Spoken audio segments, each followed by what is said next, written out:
I'm Kurt Shooter, part of the early startup team here at Run Easy. We're building running gait software that helps rehab pros understand their patient and athlete care. And along the way, we have conversations with thought leaders about expert and data-backed insights so that you can elevate your clinical reasoning. This is the Physio Insights podcast. Good day, everybody. Today's guest is someone who works at the intersection of cutting-edge research and real-world clinical practice. Dr. Bart Dingenen is a physiotherapist, researcher, educator, and trusted voice in the world of lower limb rehab, especially when it comes to ACL injuries and running-related issues. Bart graduated from KU Leuven with a master's in rehab sciences and physiotherapy. After getting a lot of experience in the private practice, he went on to complete his PhD, focused on postural control in ACL injuries and chronic ankle instability. His postdoc work at KU Leuven and Hasselt University published towards the field of injury assessment and rehab, particularly around ACL and running injuries. He's published extensively in peer-reviewed journals and has presented on stages across Europe and beyond, always with a strong drive to bridge research and clinical application. Today, it works with a wide range of athletes from recreational all the way up to elite performers, helping them stay active, recover smarter, and return stronger. Bart, welcome to the Physio Insights podcast. We're thrilled to have you here. Thank you, Kurt, for the invitation. It's my pleasure.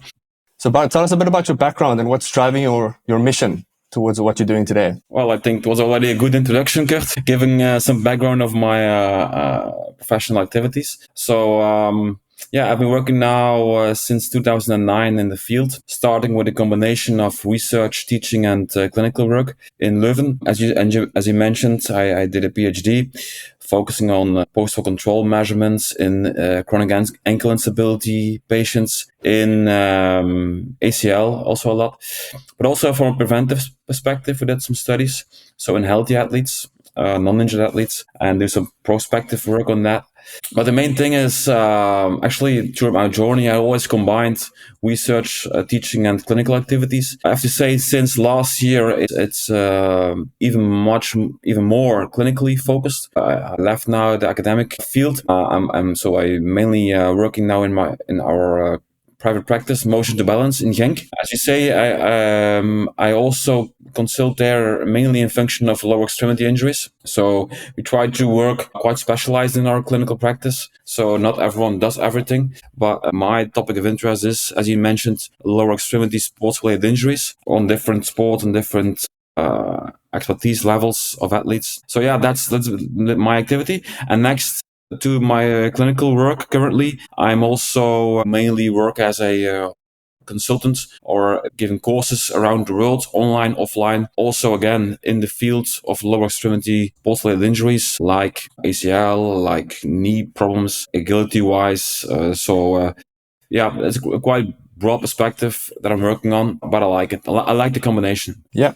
And what is the most exciting thing about that combination? The research, and then the clinical work, and then maybe secondly to that, how do you combine it all and juggle it all together? Yeah, the combination is quite difficult. I have to say, I did it for more than 15 years, but as I mentioned, I left now the academic world. It was a very hard combination. Also a combination where it's not always allowed by universities. But as your clinical work grows and grows, it becomes even more difficult to combine it. I decided to leave academics and mainly work clinically and provide then courses or consultancy for external parties. So yeah, it's a difficult combination, but I think it's definitely worthwhile to combine because it's strengthens from different directions each other, both from if you can combine these different aspects, you get more insight in your clinical work, but also from a research perspective, you can put everything better in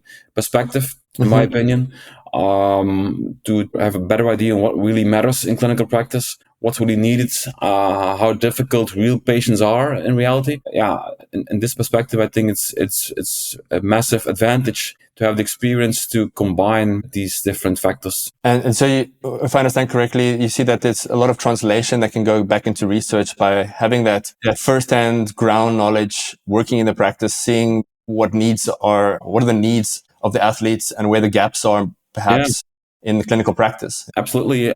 I think in clinical practice, you start to have questions, ideas, etc. If you can apply to the research, and vice versa. It's definitely an added value. But again, it depends on the field of research you are in. My research was not really fundamental; it's more applied. So it also depends, of course, on what kind of research you do. But in my perspective, it was my basic idea was helping the patients as good as possible. I'm quite passionate about that, and that's my starting point. For me, research was like a way to grow in that perspective from a theoretical point of view and have better insights in my clinical work. And still, I'm reading quite a lot still. So I think that's important to continue to grow clinically as well. I think I don't know how many years we know each other now, but I can remember even back in the days, I think we were having an overlap in our PhDs, but I could see from the beginning that you have, since I met you, had that evidence-based critical thinking mindset, not just accepting status quo, but pushing the boundaries, pushing the edge of what's known and the knowledge in the field. And having that 1 foot deep in research, I think really helps shape that thinking. It's really needed, I think, because a lot of things are going on in the field, especially these days. Everyone has a voice on social media, And sometimes I think when you have a less critical mindset, it's difficult to distinguish what is really optimal or less optimal, what is really based on something. And it's important to stay critical on everything we see and everything we do, and to continue to grow every day. And how would you define a critical mindset? Well, a critical mindset is not putting down everything that we hear, but just to have some foundational evidence to support these ideas. And again, important to know is that not everything, if you were in clinical practice, not everything you do or can be based on clinical on research evidence. So I think the very good clinicians are ahead of research. So they base their interventions on what is known, but they also have ideas that maybe are not yet shown yet. So it's again in both directions. Doesn't mean we can do whatever anything we want, but it should be based on some fundamental ideas, and then work on that, building a clinical idea, and then hopefully in the future trying to prove these concepts in research. I think that's the way to go, and to move forward. Yeah.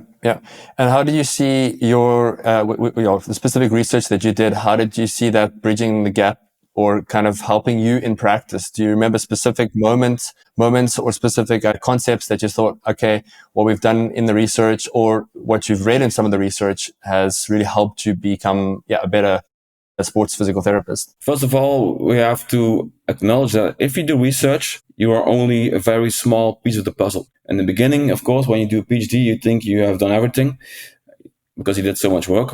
But at the end, the more you know, the less you know, probably. And the more you know that work you've been doing is only one piece of the puzzle. We should be very modest in that. That's what I try to do. And because we need to see the big picture. And once you see that bigger picture, you can have better insights. But once you think that the one thing you do is the thing, I think then you miss a lot. So that's one point. But nevertheless, my work was mainly on sensory motor alterations after ankle instability and ACL. And also biomechanical alterations during changing from double leg stance to single leg stance, then more dynamically jumping double leg, single leg, then into running. And next to running, the more agility-based activities. Well, the basic understanding of these tasks and the alterations that you see or you read happening in the whole system can definitely help to better understand what's going on after or before injury, but also to have a better big picture view on the possible interventions. Yeah, it reminds me a lot. I remember one conference I went to, and there was a presentation about, it was basically a symbolic circle. And the volume of the circle was analogous to the knowledge that we know, but then the circumference was what we don't know. And the analogy there was, as we expand the circle of knowledge, we learn, we understand, we can translate it to practice. But so does, of course, the circumference of what we don't know. And it opens up the more questions and the more offshoots and things, directions we can go. Absolutely. The first point is to acknowledge that, and then trying to become better and better by more studies, by reading more, etc. But there is certainly a big field that we don't know yet. Or maybe things that we thought we know that maybe come into question after a few years. So it's interesting to see how things are evolving. What is the biggest thing for you that has come back and you said, oh, well, that's things that we thought or we believed we did a certain way. Now the research is maybe showing the opposite, or maybe we need to revisit what we initially thought and evolve to a new concept or paradigm. Well, maybe the biggest evolvements are taking now at the moment in motor learning. I think we can describe a lot of things. That's what research does a lot of time. We describe everything which is bad, which is different compared to normal. But then the question is, okay, what are you going to do about it? And then, for example, if you see a muscle who is activated or has a delay in activation, for example, okay, what are you going to do about it? When you look at the 90s, we thought, okay, we have to activate that muscle as much as we can, and then it's maybe we get some plasticity in our brain, and then your muscles get activated earlier. That's a traditional approach. I think now we are further, and we are learning more how to learn patients to move and to transfer really their rehab activities to the field. That's a big question. Also, a question that we have to be critical about. So, what are we doing in clinical practice? Is that really transferring to the field? Transferring to, for example, cutting movement maneuvers in open environment, etc. So there where we were much more explicitly stating what athletes had to do in the past, I think we move now much more to more ecological approaches where we start with the end in mind, meaning, okay, we have to go to the pitch. Is it running? Is it cutting? Is it whatever you do? And then trying to find better solutions to figure out what is more optimal for that individual. How can they learn? How can we facilitate the learning process, and not how can we dictate the learning process? Yeah, I think that's a very important distinction. How have you evolved your thinking in terms of ecological testing, as well as from not just from a exercise prescription perspective, but from an assessment or musculoskeletal screening perspective? Yeah, it's a difficult one because we all think we have to do more ecological testing, so more real world environment testing. But the problem is with that idea is that your testing becomes also more variable. For example, if you start doing jumps with external objects or whatever you do in real world environments, your movement outcome will also be more variable. So the question is, what is your interpretation of the test outcome?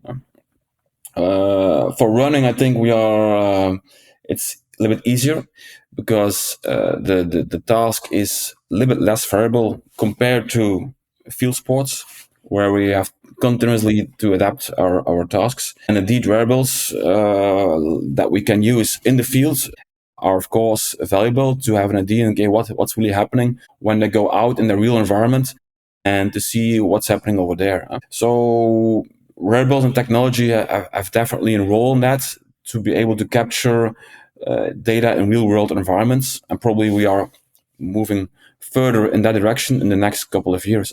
For the listeners out there that aren't aware of what ecological validity or ecological testing is, could you mind clarifying how would you define that? Well, to simplify, the idea is that really is we do tests in a quite artificial environment. For example, we ask people to jump off a box and to jump as high as possible up without any distraction, without any relationship with the real world environment. Again, if you have a very low capacity, for example, after orthopedic injury or surgery, these tests are, in my opinion, definitely valuable because we first need to build on the basics. But then the question is also, if the patient is passing all these tests, jumping, whatever you ask, is it really translating to real world environment? The question we stay then is, then can we maybe improve the validity of our tests by implementing aspects of the real world environment? And that's a big challenge, as I just mentioned. And what do you think is the biggest challenges of doing it in the real world specifically? I mean, how do you simulate as close to that real world as possible, depending on, say, the athlete in front of you and the profile in front of you? Again, if you go to field sports, you come into much more chaotic situations. If you look at for football or basketball, whatever, it's continuously changing. So indeed, I know there are studies now going on using inertial sensor packages, etc. However, we're not yet there to apply that in real world daily clinical practice. Then I think, and that's not bad to say, our coaching eye also plays a big role there, which you need to develop, by the way, over the couple of years, and also to listen to the patients how they experience it. For example, when a patient returns to on-field sports and they mention, oh, it just feels like everything is moving so fast around me compared to the gym-based exercises. And then you also see that all the neurological or neurocognitive factors come into play, where the interaction with the environment is really important. And just talking to the patient, how they experience it, see how they react. Are they going to freeze to reduce the degrees of freedom, etc. in these particular situations? It's difficult to capture or to give one outcome measure there. And I think there, yeah, our patient conversations and our coaching eye plays a big role there. Well, what would you say to a physiotherapist that's maybe starting off today and is wondering, how can I improve my coaching eye? What should I look out for? And how can I learn to train the coach's eye? Yeah, very good question. The first thing is, if you want to develop a good coaching eye for a certain movement, is learning more about the movement at first. Because if you look at certain movement, you can also capture what you're looking for. If you read something about overstriding and running, everyone is overstriding that the next couple of patients. So you can also only capture what you know, what you're looking for. The first step is really to get into depth with learning that movement. For example, running. Running is a really fundamental activity that I'm not only talking about running when we talk about typically the recreational runners going out for a run, but also field sports where running is a basic activity before we can go to high intensity sprinting, acceleration, change direction, curved running. These are all derivatives of running at higher intensity. But again, you need to know some basic principles of these patterns. Same for jumping. It doesn't make any sense if you start, for example, using force plates if you don't even know what kind of phases are going on in a certain jump, or what a jump is really like from a biomechanical point of view.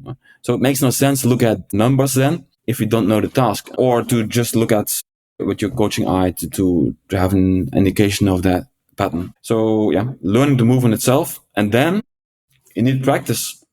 You need feedback. You need seeing thousands of patients and film them and go around them. And this is something you develop not from today to tomorrow. And that's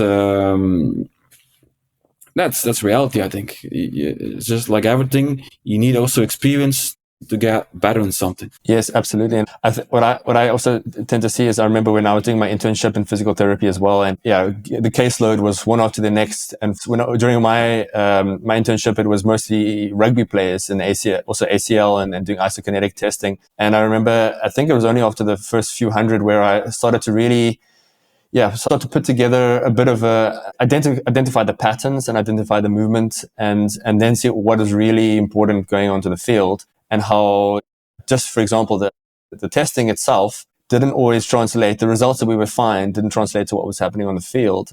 Sometimes we would find, very good balances, or return to play criteria seemed great, but the moment they were on the field, you could see that the athlete was nowhere near there. But that's only after many cases that you start to kind of develop a new sense of trained understanding. And I think especially in the day and age, I mean, we're obviously building technology to help for clinical therapists, but I think there's a fundamental step in understanding and having developed that coach's eye, that if they miss that and they jump too quickly onto using technologies, that they might miss out on that clinical reasoning experience that's vital to their development and growth as a physical therapist. Absolutely, I can't agree more.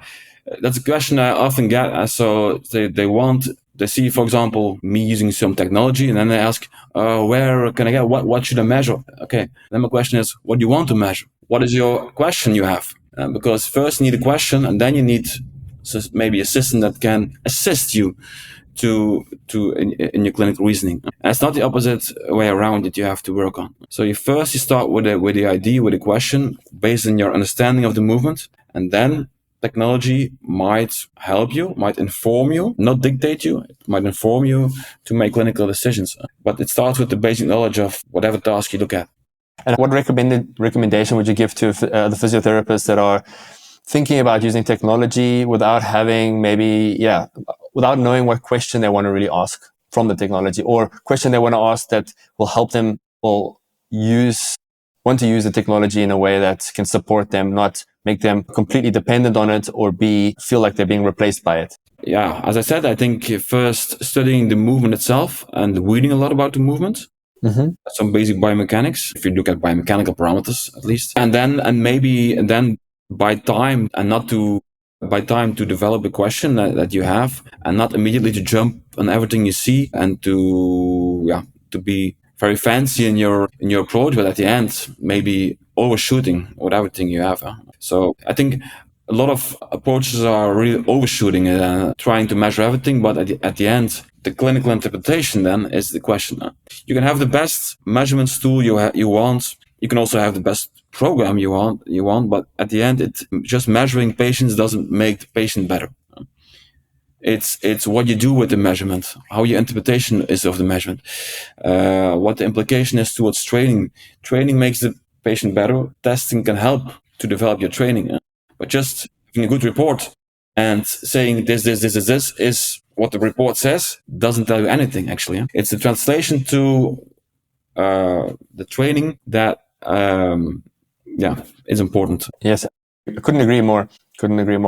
Any other physiotherapists that can see you working in practice you do adopt a lot of technology. So where do you feel that you say, okay, I wanted to try out new technologies, test out new technologies? Where do the puzzle pieces then fit in nicely for you in terms of, at what point do you say, I want to bring in this technology, I want to try it, and I want to use it for this specific case or this specific population?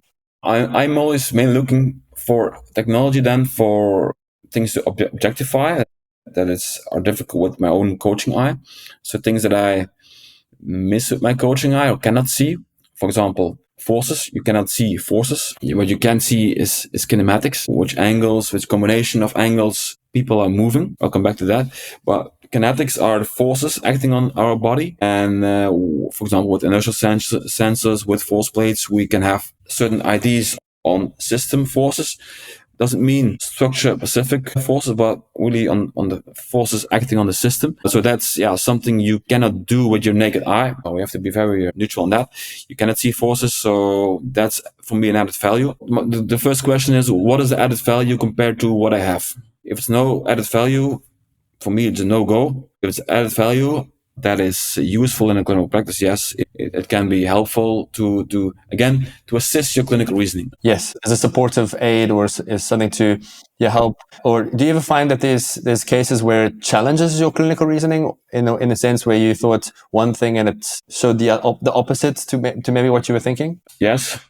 Especially when you focus, for example, on running on asymmetries that you were not expecting to see in terms of impact loading, in terms of ground contact times, which are difficult to capture with the naked eye. Same for jump testing. If you think they look with your naked eye quite well, but then when you put them on the force plate and you see still some asymmetric work around the limbs, or some slower contact times, or whatever, you lower reactive strength index, etc.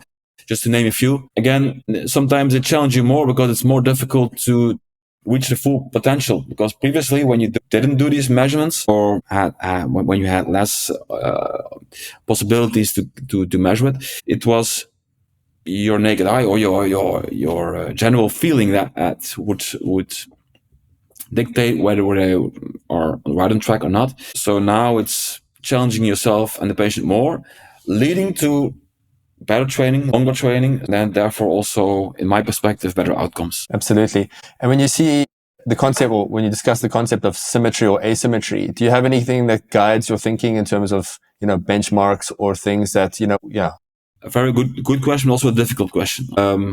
I think for those who are interested in that, Chris Bishop recently wrote a very important paper on that. We can share it maybe afterwards. Because asymmetry really depends on the outcome you measure. If we take, for example, the classic 10%, okay, that's very general. But if you have certain outcome which is more variable, the 10% may be not enough, or for another variable, it might be too much. So it really depends on the variable you're measuring, how much you can expect from a normal population. And again, a lot of patients and even athletes are, by definition, not symmetrically, based on the sports, based on the activities. And then sometimes it depends on which limb you get to injure, or on the previous history, what you can expect to be symmetric. Yeah, that you always have to be very careful, I think, on what to do, and how to interpret these asymmetries. For example, do you test a double leg activity? Do you test a single limb activity? By definition, if you do a double leg activity, one leg is dependent on the other limb. So it's really depend on the task, on the person, on the outcome measure itself, what you can expect. And it's not possible to give one answer on this is the percentage of asymmetry you could expect for all the outcome measures you could measure in clinical practice. Yeah, I can relate to that. When we were, for example, creating the benchmarks for Ranisi as well, for the different kinetic measurements, we noticed that every parameter or metric had its own sensitivity and its own bell curve of population norms. And if we were to use all at the same, say, 10% rule, we would have some that are really overly sensitive and some that were not sensitive enough. Yeah. So for us, our thinking there was to try and at least quantify as much of the healthy population to see, for each metric, maybe each one has its own specific data benchmarks. What would you say is maybe some of the big misconceptions when it comes to running rehabilitation? Maybe one of the big misconceptions is missing the big picture. So that means that we focus on one certain aspect, but maybe we don't focus enough on other aspects which are also relevant for that person. So that multifactorial clinical reasoning is really important. Depends on the type of injury, of course. If you have a bone stress injury, you might focus on different aspects which are relevant for that kind of injury. If you have a tendon issue, it might be different things. But typically, to give an example on that, we also see that people focus on strength, mobility, etc., but maybe forget training load. So it makes not so much sense to do some exercises, but then not to advise them on what they're actually doing for running. So that's a very typical misunderstanding, I think, or something we miss in our approach, that we just do some exercises, but we forget to do some clear education on what's needed, and also to have a good load management program or intervention to try to get them on track again. Maybe another one could be that often we try to focus on to try to find the injured tissue, or to identify the tissue that's injured. But maybe for some injuries, that's maybe the wrong question. Maybe we should identify more, why is that zone or body zone painful? And maybe not to say, okay, this or this tendon or fascia or whatever, which is the source of injury. Especially for some regions like the groin or the hip, or even with more non-specific knee pain, it's sometimes very difficult or even impossible to really identify the source from a structural point of view of the pain. And then that also leads to practices where clinicians try to fix the injured tissue, but in essence, they forget about the contributing factors on why that zone of the body might get painful, or whatever the symptoms might be for the athletes. And I think that's one of the big misconceptions. And where do you see compensation patterns playing a role? Well, especially when there's a lot of pain, then our body is always smart. Our body typically doesn't want to have pain and try to move or away from the pain. Can be in essence two things, or between limbs, so interlimb compensations, or can be within the limb to shift the load from the injured body part towards a higher or a lower adjacent body part. So these are typical the factors we see. Yeah, compensations, mainly if there's a lot of pain. Otherwise, it's difficult to call it a compensation. Maybe it's just a pattern which is maybe less optimal for that body part in terms of loading. And is there something specifically that you see like recurring a lot of very common patterns? Say, pick an injury of your choice and say, what would you say is often things that we did also some studies on that when we focus on running, and because my basic idea was, or is, when you look at the traditional studies, they focus on injured versus non-injured, and they say, okay, those with patellofemoral pain or those with tibial stress or whatever move like this, and those who are not injured move like that. But even when you have a certain body region which is painful, you can have different subgroups or patterns or presentations that you miss then by putting everything together. That's some of the problems in biomechanics. If you just look at the group, one group versus the other, you miss a lot of subtleties, and then the conclusion is it doesn't, no difference, so biomechanics doesn't matter, which might be not always the right conclusion. I don't say that biomechanics always matter. That's not what I'm saying, but I'm saying when they matter, it's a matter of identifying and thinking about what kind of loading is going where in the system. For example, if you have patients with a big stride, a lot of dorsiflexion at initial contact, we have identified that pattern might be related with biomechanical pattern that's related to anterior tibial stress or complaints, for example. The other way around, if you look at mid-stance, people lose their ankle stiffness, go into very deep ankle dorsiflexion, a lot of knee flexion, a lot of pelvic drop, that's system stiffness that they typically are lacking.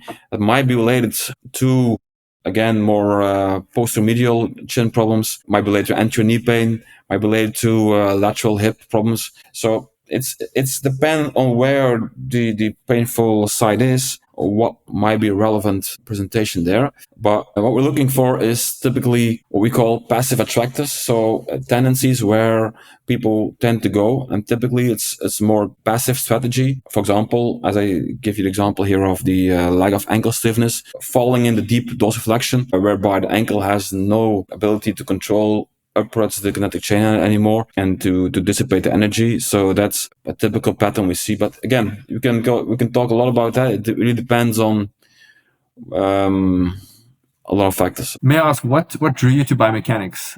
Where was the curiosity and yeah, what is it that drives you to use biomechanics in your clinical reason? To be clear, I'm not a pure biomechanist. I'm just a clinician who has a definitely interest in human movement. So I think when you work with human movement, whether you're a physical trainer or a physical therapist, whatever you do, I think it's our job to have a good understanding of that movement. And then when you study movements, we are typically going into biomechanics.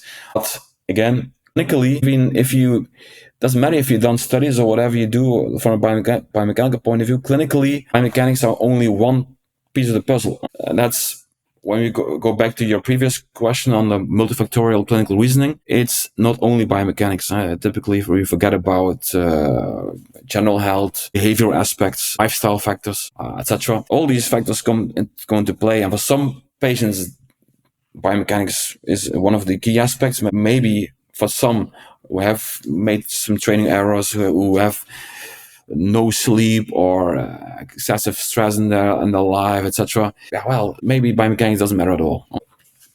It depends. Biomechanics took my interest because of my interest to learn more about the human body in movement. That's what I applied in my studies, later on in teaching also. I developed a sports biomechanics curriculum, for example, at the university, etc. To take that one step further, what inspired you then to become a teacher or to give courses to other physical therapists? It's not that I said, okay, tomorrow I wake up and I'm going to teach courses. That doesn't work like that. It developed by time over years and years. I got more and more questions on doing this. It's just not that I'm asking that for doing it. It's just developed by time. And what I like about teaching is that, especially when people are working already, teaching for physical therapists who graduated already, is that they have really the questions on what to do, how to implement clinical reasoning and research into practice. That's different compared to teaching at the university, where students typically just want to pass the exam, and they don't have yet that clinical question to treat the patient. They think more about how can I pass the exam, so that they maybe don't see yet the application logically, because they need to see the patients in the future. So, but I when I can help people to have better insight in these problems, For example, when I teach a course and I got email like, okay, after the course, I got more and more insight. I was able to apply this with this and this patient. I'm more than happy. I have been able to assist other clinicians in their work or to find a better structure. And that's for me very rewarding. Yeah. And what got you to focus specifically? I mean, you give courses on ACL rehabilitation. What made you focus on that, and or inspired you to actually specialize in ACL rehab? Also, that developed by time, because when I started doing research, it was focused on the ankle instability. But at that time, I saw a lot of parallels in the sensory motor alterations between ankle instability and ACL. And then I went to my promoter, Professor Stas, and I said, look, it might be very interested to apply these same measurements as well in ACL patients. Yeah, and then it moved on. Yeah, finally, because I combined my research and clinical practice, and I began to see more and more of them. Yeah, it became more like you can call it specialty. I don't call it specialty, but it's more like a particular interest in that field. And as time went on, yeah, as I've mentioned, it became a higher and higher demand to teach these courses based on the positive feedback I got. And also, I think the knee is really interesting for me because it's really in the lower extremity, intermediate joint, where you need to understand the whole spectrum. And if you want to understand knee problems better, so it's really like an intermediate joint, which is for me very interesting. But I see typically not only knee problems. Absolutely. Would you like to touch a bit more on that? What you mentioned there about a spectrum of rehabilitation, or in terms of defining return to play criteria, and having a one-off yes/no decision. How would you compare that to looking at it? We see that continuum-based approach as a step-by-step, overlapping, gradual progression throughout time, where we try to be data informed about our decisions and clinically informed. But it's a spectrum in this case that we want to try to be as fluent as possible in the progression across the different steps. Once you get too brusque or too abrupt in your progressions, the risk to develop problems is higher. So that's also a clinical experience. You need to find really that subtleties in your progressions to be very progressive in your continuum. And also the continuum at the end, that means that it's not enough to restore or reduce pain or restore function, but the basic idea is to, especially in athletes, is to improve performance. That's a big challenge. So we want to improve performance, but at the same time reduce injury risk. In the past, the classical view of physical therapies was, okay, we reduce pain, improve range of motion, improve strength, and then we restore them, hopefully to the same level as before, but typically it's lower still if you look at literature. But the challenges for the future physical therapist is that you improve performance and you reduce the risk, because there was probably a reason why they get that injury at first place, when it's a non-contact injury, etc. So you want them to get better as before, and that really starts. That journey starts the first day they move in your practice. Even if it's pre-operative rehab, if it's non-operative rehab, post-operative rehab, it's a continuum, and you need to start with that end in your mind to be able to make a good program from the early days on. And knowing what you're preparing for is very important. From a mobility perspective, from a strength perspective, is it endurance? Is it maximal strength? Is it reactive strength? The whole spectrum there. From a physiological perspective, what is the aerobic capacity, anaerobic capacity, the whole spectrum there. And then you can define profiles of the athletes across time in direction of your end goal. And the end goal is still then that they do secondary prevention after returning to sports, especially when we talk about massive serious injuries like orthopedic surgery, etc. So that's all continuum. And is there a specific case that you would like to discuss that highlights that continuum or that end goal of being able to juggle the return to performance versus the injury prevention side of it? Well, examples. Yeah, typically when you treat them well from the early days on, and when you also have preoperative data, what we see these days is that, for example, when you look at, just like one example, the jump data, that they outperform themselves compared to the pre-injury data, and they just become better athletes, faster, stronger, higher jumpers, faster acceleration, etc. So when you have data, okay, you can try to improve it, but also they mention it typically by themselves. But that's also only the case when they are very compliant with the program, when they're motivated, when you are really sticking to it, to the plan, make a good plan together. And that doesn't happen at all. Doesn't happen at all with patients who then go on holiday, this, then that, It's a big challenge to have better performance after injury. During rehabilitation. So it takes a massive work from both the athlete and the therapist to go there.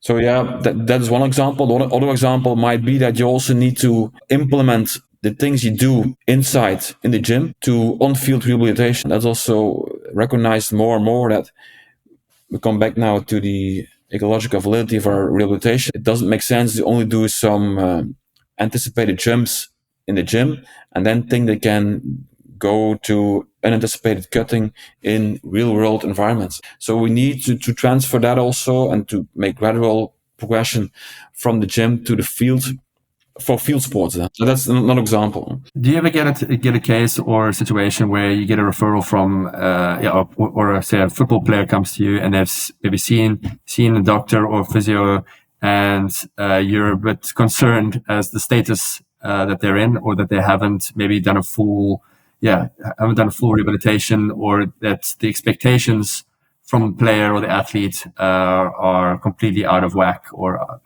out of proportion? Definitely. I see a lot of second opinions or third or fourth opinions. Patients who have been in so-called rehab for months or for years sometimes, but still are lacking some basic criteria to really even go to running, for example. But at the same time, they expect, because it's so long after, for example, operation or start of the pain, whatever the problem is, that they still expect to be very quickly back on the pitch, because it just, by time, it's so long. So it's a big challenge then, because you have the expectation of the patient. At the other hand, you have the reality check, where you do some measurements, you do some evaluations, and you see there is still a lot of work to do before you can safely return or progress. So then you need to have a good conversation and to be very clear in your approach and in your assessment. There an assessment can also sometimes help to visualize what's not yet optimal, because maybe they don't know it. And if I don't know it, and they think, oh, I'm so many months after injury, then I expect to return. But when they see just to give an example, their jumping height or their quad strength is still 50%. But it has never been measured before. And when you do now the measurement, and you can confront them with the reality, that, okay, I have some work to do. But it's mentally, it's sometimes hard. So because they are so long already losing time. And then you need to start another journey. So that needs a good conversation first. Yeah, I can imagine the conversation. They can be sometimes, tough conversations to have, but really important ones to manage expectations. Yeah, that's really important. My advice also, especially when not only with very massively strenuous orthopedic surgeries and injuries, but also with obvious injuries, from the early days on, to really have a good conversation on what is the injury, what they can expect, what they can do about it, what is realistic, what should be their expectations, etc. Otherwise, you lose each other throughout that journey. You want to do something, but at the same time, the patient expects something different, so they get frustrated. They get disappointed because they do something they didn't expect, or it just doesn't match. So if you can, from the really early days on, make clear expectations and realistic goals, I think that's really important to don't lose each other throughout that journey. Absolutely. I think that's really, it's really critical to be able to, like you say, keep on that journey together and manage the expectations. And it seems like you also use technology plays a role there in being able to kind of give an extra perspective, extra puzzle piece, that not to give them a shock factor, but to give them an awareness. Yeah. And the goal is always, that's what I also say, is not to say this and this and this and this is bad. No, just say this can be improved. It's another way of thinking. A positive way of thinking, what happened, happened, This is the current status. And this is the new starting point that we use to work towards that end goal. And the next steps are just steps in between. But if you don't have a baseline and you don't have an end goal, how can you expect that you can manage the journey in rehabilitation? That's a big mistake we often make. We don't measure or don't have an evaluation or assessment what is currently going on, and we might lack the real end goals or real ways to go. So then it's very, also for the patient itself, very difficult to be motivated and to set goals, etc. And for the therapist, it's difficult then to make a clear pathway. So therefore, again, doing a good assessment can help also from a motivational point of view, but not, as I said, to break down the athlete and say this and this is negative. It should be a positive, like improvement aspects, not just to line up with everything which is bad. Yeah, I can imagine, especially if you're showing them data and if there's a red, the data shows that they're in the red zone or they're very, very low or very poor, that if it's not communicated in a sense like you just mentioned, I thought you put it really brilliantly to show them that there's potential to improve and not name and shame and say, well, look, this is so bad that in essence, you're so bad that there's just there's no hope. You don't want them to give up and say, well, what's the point? If the gap is so far to close, how do you motivate? It depends on the context, how the patient presents. If they present with such a strong idea that they have to return tomorrow, and sometimes you have to be more strict in your language. Yeah. And saying it's not safe. So it depends on the presentation of the patient and the expectations in first place. Also the age and the intellectual level of the patient, what you can explain, what you cannot say. But it's really important to be open in your communication and to be honest and clear about expectation and goals, to be in there together. Yeah, and I was just about to ask you, how do you just touched on age, how do you tailor your conversations to the youth players, the younger ones that, of course, they have a lot of aspirations, right? Yeah, definitely. I think that's a very important population, which I also see quite a lot, is really the teenagers. The difficult thing is there, okay, how do you explain something? It should be as simplified as possible in the first place. But also you have another party, which are the parents, which are often very, very close, especially in athletes or trainers or even managers in some sports. So you should be very clear in that, not to make it too complicated, and talk language they understand. That means also in terms of not only talking about the negative side of injuries, but more in function of performance, because that's what they're interested in. They want to be faster, they want to be higher jumpers, they want to be better performers. That's what the interest of especially kids is. They want to be better than than their friends, and they want to become the best professional player ever, of course. But then it's important from a motivational perspective also to talk in that language, which is understandable, and that gives much more motivation instead of you are saying that this is bad and this in terms of injury. But when they have never had an injury, it's very far from their ideas.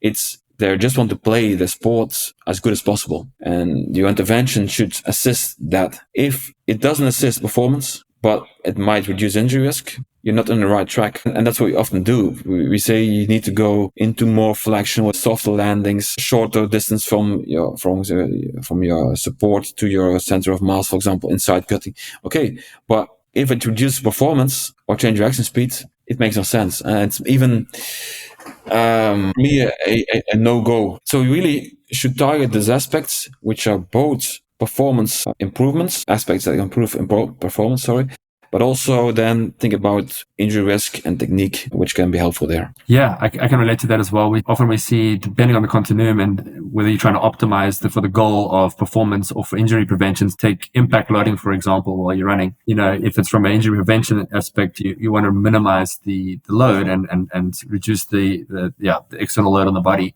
But at the same time, you need them to be able to land, with a stiff leg, and then be able to absorb the impact well. So it's sometimes they're opposing goals, right? That's maybe a good example of, let's say, impact loading during running. That's maybe a good example of, if you focus just on your outcomes of your assessment of your technology, and you say, really, impact magnitude is the factor I'm looking at, For some injuries, it might be relevant, but for some, the problem is maybe that they just have too low impacts, as you mentioned. Maybe they go just very fluffy into very deep flexion, very deep dorsal flexion, and they have very low loading. Overly compliant. But then when you look at your data and you see, oh, they have really, really nice impacts. So that's good, but that's not the reality then. That's the problem if you have a quite limited view on a certain biomechanical outcome and you just look at one or a few factors and then forgetting about the whole big picture. So that's important, and that often happens because they look at the report and it say it's green and it's good, and then therefore your running is good, and I don't see an outcome. But that's I think far too simplistic. And to go further into running, running, I think I see running as it's a single limb landing activity, but it's a whole body activity. We forget about that. For example, we typically focus on the stance phase, but not so many people focus also on the swing phase. The swing phase will dictate what will happen at initial contact.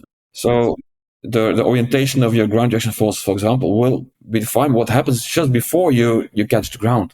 But when you only take your limited view on that stance, on the mid stance, or on whether it's heel, mid-foot, forefoot landing, that might be less relevant than when you don't see the big picture. When you don't look at the assisting motion, when you don't look at the trunk, when you don't look at the arm motion, when you don't look at the swing phase, you lose the whole pattern. Or you forget about the whole pattern. And then especially when you go to look at then one pattern of limb in the stance phase without taking the whole picture into account, then I think it's sometimes dangerous to make strong conclusions. So you should be aware of what is the system measuring, what is it not, and what do I need to have a big picture of the movement that you're assessing. Yeah, and it ties in what you were saying earlier about the coach's eye or the trained eye, that there's also an element, there's obviously the element of the output of the kinetics, say, perspective of the biomechanics, but then you have the kinematics and you have the visual inspection and what you can, the qualitative assessment is equally important, right? And to combine the two of them. And the last thing we want is a user of technology to just only be stuck with their face in the iPad and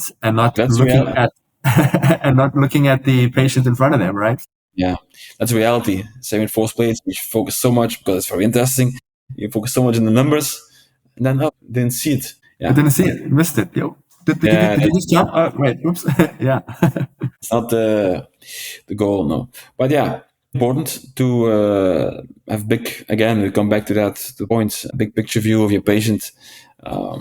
When you're doing assessments. Yeah. And so it's also, I guess it's a skill to go to the big picture, but then very quickly be able to drill down into what's relevant at the same time. That's absolutely what you need to master. It's a complex issue, but then I think the mastery comes from simplifying the complex stuff for yourself, but also for the patient, to really try to identify the aspects that are most relevant, and then to build that into a program which transfers and which really targets the overall principles and not just one angle or one force, whatever. So that's really important. Bringing it all together. Therefore, you need clinical experience. You need a good understanding of the movement, as I mentioned. But to simplify it without make it too simple is the big challenge. Yeah. What we often see as well is, bringing clinical reasoning then to the next stage, which is like, biofeedback, real time. It can be a huge step where intuitively it sounds like, if you have biofeedback or if you have data, real time data, you can understand what's going on. You can build a picture. But we also realize is that literally means clinical reasoning needs to be done in real time. And where do you focus your attention? Where do you ask your patient to focus their attention? What cues do you give? I think there's a whole unexplored realm of opportunity, but at the same time, complexity at the next order of magnitude. Yeah. But again, we have to realize it's complex, but then we have to make choices and set priorities, stick to the priorities, make a plan, and work towards that end goal. That's a little bit how you plan your rehab activity. But indeed, it's not so easy because you have to take into account a lot of factors, which are often far more than biomechanics, what makes it even more complex. All the situation around a person, it's a person with injury, not an injury. Yes, and I think sometimes we can get so focused on the injury, or what the pathology is, and trying to fix that itself without zooming out. Not only metaphorically, but just looking at the big picture and looking at the whole kinetic chain. We often say that if you see an injury distally, what's going up the kinetic chain? Is it top down, bottom up? Where are the weakest links? Where is it coming from? And it's not never presented with a straightforward. Very seldomly, I find, presented with a straightforward case where you have immediately all the answers. It requires a solid process, or like a structure, like you say. And good questioning and good investigation. Yeah, absolutely. And it starts with listening to the whole story of the patient, patient language, clarification, simplicity in your language. Yeah, listen first and then load wisely, I would say. But that's the essence of the story at the end. Yeah, absolutely. Well, Bart, I really appreciate you sharing all your insights. We've covered lots of topics. We've gone around in different loops, I would say, gone from clinical reasoning to how do we merge research and translate the research into practice, and how do we inspire the other way around as well, what we see in the clinic, to make better research so we can keep pushing the science further and forward. And clearly you're doing that, and I think keep doing what you're doing. We love the fact that how you keep translating the research into practice, how you keep moving the clinical practice forward, the education, closing that education gap, making physiotherapists of all ages, especially the ones that are now going into the practice, making aware of the most important factors that they need to know, that you got to look at the big picture. You need to develop your clinical reasoning skills. You need to be able to translate. You need to be able to have great conversations, important conversations with your patients to set the expectations. And you need to have a good balance between your subjective experience and reasoning, and having the coach's eye. And on the other hand, knowing when and how to leverage technology in the practice. So I think, all those different puzzle pieces you put together so nicely. And it's been wonderful chatting to you about this, and it's been wonderful collaborating with you. So keep doing what you're doing. Thank you so much, Kurt. Thanks for the time, sharing your insights. I'm sure lots of physiotherapists are going to pick up some really good tips and tricks, and at least think about what they need to do in terms of challenging their critical thinking, and not just from bringing technology into the practice, but also looking at it the big picture. And thank you so much. I hope listeners can enjoy it. And anyway, if there are questions, they can keep in contact. Where can listeners reach out to you, Bart? Where would the best be? Well, my social media channels are open, like Instagram, for example. Or I have my own website also, where the teachings are also visualized or listed. So my website is very simple, www.bartdingenen.com. So it's just my name, and you will find it. Hopefully we can get in contact for those who have questions. And again, Kurt, thank you for the invitation today, and for the collaboration. Thank you. Great to have you on the pod. Thanks, Bart. Cheers.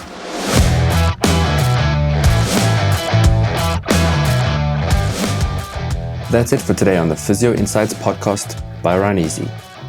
Would you like to share an interesting case, insight, or thought about this episode? Comment below, and don't forget to follow us for more episodes.